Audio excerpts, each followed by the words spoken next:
이 코로나19로 세계 경제가 사실상 셧다운된 상황 속에서도 지난해 우리 수출 실적 꽤나 선방했습니다. 이 반도체를 필두로 수출 주력 품목들이 선전하면서 코로나 위기를 방어해낼 수 있었던 건데요. 올해 기업들의 경영 환경은 어떨까요? 코로나 상황은 여전히 엄중하고 또 연초부터 미중 갈등이 다시 불거지고 있죠. 손에 꼽을 만한 리스크가 한두 가지가 아닙니다. 오늘 조경엽 한국경제연구원 선임연구위원 나오셨는데요. 2021년 수출 환경 또 우리 기업들의 경영 기상도까지 짚어보도록 하겠습니다. 안녕하십니까? 예, 안녕하십니까? 네. 일단 수출 얘기부터 좀 해볼까요? 지난 12월 수출액을 보니까 12.6% 증가하면서 회복세를 이어가는 모습을 보였습니다.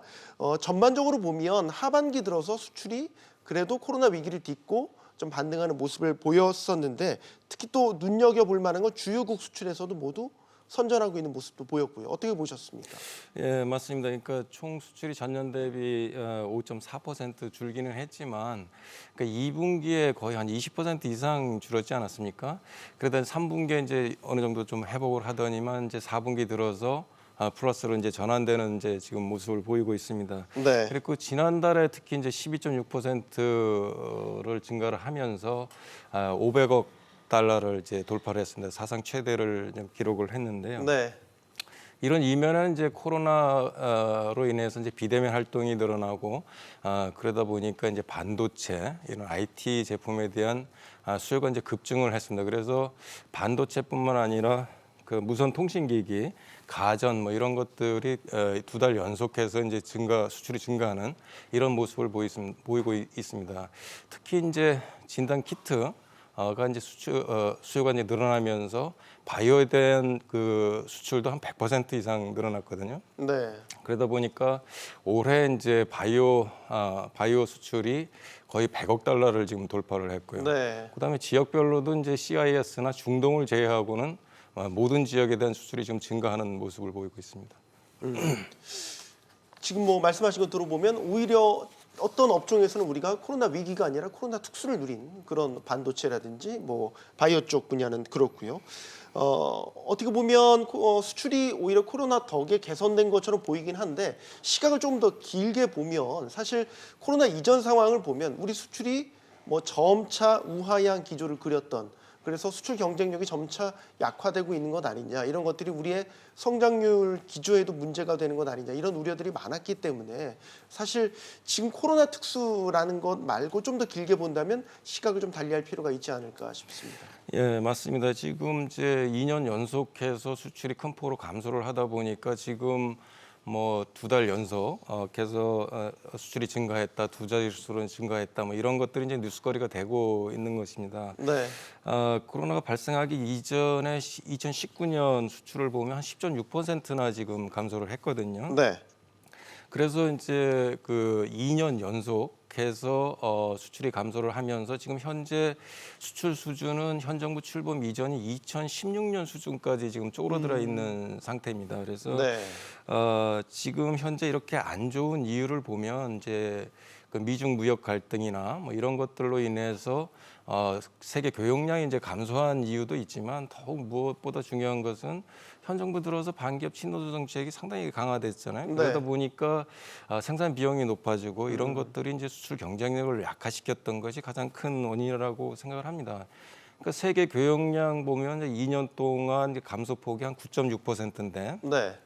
우리나라는 2년 동안 이제 감소한 게 16%가 넘거든요. 그러다 보니까 이거 세계 교역량 갖고만 이제 설명이 안 되고 그래서 이제 국내 상황이 좀 기업 환경이 상당히 악화된 것이 2년 연속 이렇게 이제 감소를 하고 지금 현재 수준이 2016년까지 떨어지는 걸로 이제 판단이 되고 있습니다. 네. 자, 올해 수출 환경을 좀 짚어봐야 될 것 같아요. 눈에 띄는 게 올해 1월 1일을 기점으로 이제 한영 FTA 우리나라와 영국 간의 자유무역 협정이 체결돼서 발효가 됐습니다. 올해 지금 브렉시트가 완전하게 브렉시트가 될 것으로 예상된다고 감안한다면 1월 1일을 기점으로 한영 FTA는 적절한 시점에 발효가 됐다 이렇게 보면 되겠습니까? 예, 그렇습니다. 그러니까 지금 한영 FTA가 이제 제때 이제 발효되기 때문에 브렉시트로 인해서 이제 받을 영향을 상당히 이제 최소화할 수 있는 이런 이제 여건을 만들었다고 볼 수가 있는데요. 그렇지만 아직도 이제 통관이나 인증 이런 규제 변화로 인해서 이제 일시적인 이제 혼동이 이제 발생은 할 수가 있습니다. 그렇지만 이제 여전히 EU에서 경유한 수출이 이제 옛날에 한 EU FTA처럼 네. 무관세로 이제 영국에 이제 수출을 할 수 있기 때문에 그런 측면에서는 이제 큰 걱정은 안 되지만 여전히 이제 통관이나 인증 문제에서 이제 변화가 있습니다. 그래서 EU를 통해서 EU를 통해서 이제 그 영국에 이제 수출을 하더라도 한국의 이제 수출 부품이 중간재 부품들이 이제 비중이 상당히 많다면 EU 영내 생산으로 인정을 받지 못할 수가 있고요. 그러다 보니까 이제 EU 영내 우리나라 부품을 이제 EU 영내 부품으로 대체를 한다든가 아니면 이제 거기서 이제 공정 과정을 늘리는지 이런 문제들이 이제 발생을 할 수가 있습니다. 좀 수출 환경이 복잡해진다라고 보여지는데 지금 저희 자막에 잠깐 나왔지만 올 하반기 되면 이제 FTA 말고 영내 포괄적 경제 동반자 협정 RCEP이라고 하는데 RCEP 발효도 예상이 되기 때문에 이런 부분들도 올해 수출 환경이 달라지게 되는 요인이 될 것 같습니다. 예, 맞습니다. 이제 한영 FTA가 이제 발효됨에 따라서 우리나라가 이제 56개국에서 이제 17건에 달하는 이제 FTA를 맺고 있기 때문에 이제 우리나라 이제 총 수출의 한 70%가 이제 FTA 맺은 나라들과 지금 거래를 하고 있거든요. 그다음에 이제 RCEP이 이제 발효가 되면 이제 일본이 포함이 된다면 수출 규모가 77%까지 늘어나게 네. 됩니다. 그리고 이제 최근에 이제 한 인도네시아와 이제 그 FTA 서명이 이제 완료가 됐고 그러다 보니까 올해 안에 이제 발효가 될 거로 예상이 되고요. 그다음에 캄보디아도 이제 FTA 협상을 지금 시작을 하고 있습니다. 그래서 이제 브라질, 우루과이, 아르헨티나 등 이제 남미 국가들하고 러시아나 이제 CIS 이렇게 이제 FTA를 맺고 그다음에 이제 미국이 주도하는 이제 TPP 네. 여기에 참여를 하게 된다면 이제 우리나라 수출의 이제 100%가 다 이제 FTA와 맺은 국가들과 이렇게 이제 거래를 할 수 있는 환경이 될 거로 보입니다. 어쨌든 이제 우리나라가 이제 내수 규모가 작기 때문에 이제 경제적 영토를 확장하기 위해서는 이런 이제 FTA를 적극적으로 추진하는 건 바람직한 방향이라고 생각합니다. 네. 미국 변수는 어떻게 보세요? 이제 바이든 행정부가 들어서게 될 텐데 이전 트럼프 행정부에서는 자국 우선주의, 뭐 우리로 따지면 무역 장벽이 되겠죠. 그런데 바이든 행정부는 뭐 다자주의를 표방한다라고 겉으로는 얘기는 하고 있지만 사실 미국 그 전통적인 성향을 보면 민주당이 오히려 무역 장벽 측면에 있어서는 우리한테 더 걸린 그 장벽이 더 높지 않습니까? 예, 맞습니다. 그래서 어쨌든 그 바이든 당선인이 그 지금 이제 다자간으로 이제 회기를 하고 그렇게 이제 발표를 했지만 또 여전히 이제 미중 무역 갈등은 더 심화될 가능성이 상당히 높습니다. 그래서 이제 바이든 행정부 미국의 이제 통상 정책 변화가 긍정적인 측면이나 부정 측면이 이제 함께 존재를 하고 있는데요. 그러니까 다자간 무역 체제로 이제 회기를 하게 되면 그동안 통상법 201조나 232조, 뭐 301조 때문에 철강이라든가 세탁기, 뭐 알루미늄 이런 것들이 이제 규제를 받아왔지 않습니까? 그런 것들이 이제 해제가 되면서 수출이 증가하는 이런 긍정적인 측면이 있지만 미중 무역 갈등이 더 심화되면 이제 자유시장 경제 체제하고 그다음에 국가 자본주의 체제 간의 이제 체제 대결로 갈 가능성이 상당히 큽니다. 그러면 네. 우리한테 이제 그 선택을 강요받을 이런 이제 상황이 놓인다면 이제 우리가 상당히 어려움을 겪을 것으로 예상이 되고 있습니다. 네. 이제 수출 전망에서 우리 기업 경영 환경에 대한 부분도 짚어보려고 합니다. 한 전문가 여론조사를 살펴보면요. 최근 국회를 통과한 기업 관련 법에 대한 우려 목소리가 상당히 큽니다.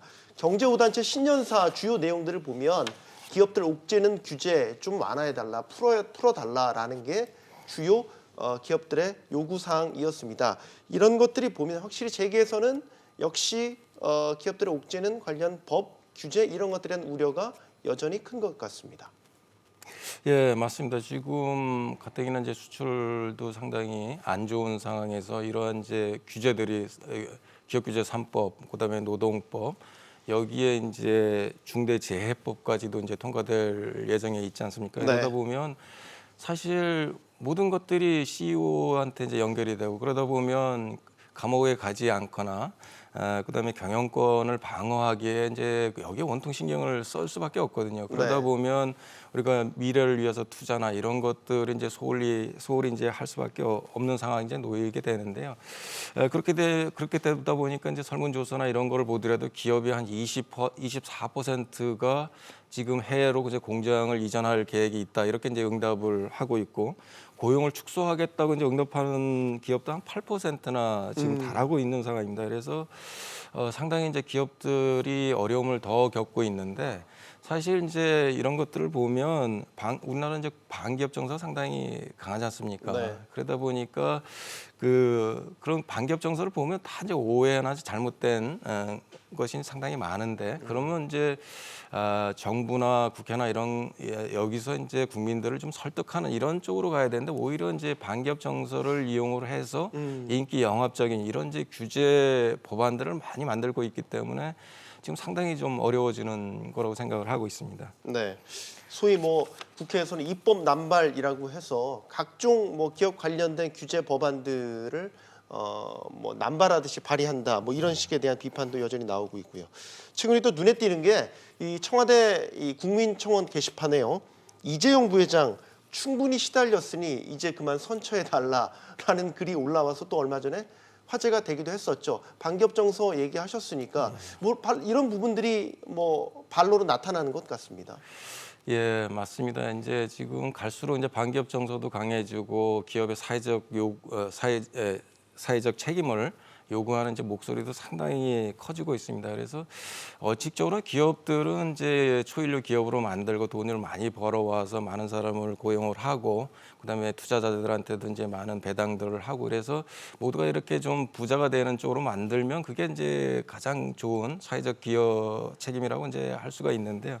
우리나라 어쨌든 이제 그 반기업 정서가 상당히 강하다 보니까 이제 오너들도 도덕적 기준을 상당히 이제 과거에 비해서도 높여야 되고 그다음에 이제 노블레스 오블리주도 실천하는 이런 것들이 필요합니다. 그렇지만 이제 지금 보면 우리나라는 규제가 너무 많다 보니까 그 권력이 언제든지 CEO를 감옥을 보낼 수 있는 이런 여건이 상당히 조성이 돼 있다고 생각을 합니다. 그러다 네. 보니까 국민청원에서도 얘기했듯이 권력이 요구하면 그걸 거절할 기업인들이 거의 없다고 봅니다. 그래서 이런 이제 우리가 철폐해야 되는 적폐라고 하면 이런 규제들을 빨리 없애고 그래서 기업인들은 기업에만 종사를 할 수 있는 여건을 만들어줘야 됩니다. 그러니까 현 정부 들어서 규제가 오히려 엄청나게 더 많이 생기고 그다음에 행사만 있으면 또 기업인들 부르고 또 투자도 종용하고 이런 일들이 이제 비일비재 발생을 하고 있지 않습니까? 그래서 정부나 국회나 이런 데서는 이제 그런 것들을 철폐해서 기업인들은 기업에 이제 충실할 수 있는 기업 사업 활동에 충실할 수 있는 이런 환경을 만들어주는 게 좋다고 생각합니다. 네, 자 오늘 말씀 여기까지 듣겠습니다. 조경엽 연구원이었습니다. 감사합니다. 예, 감사합니다.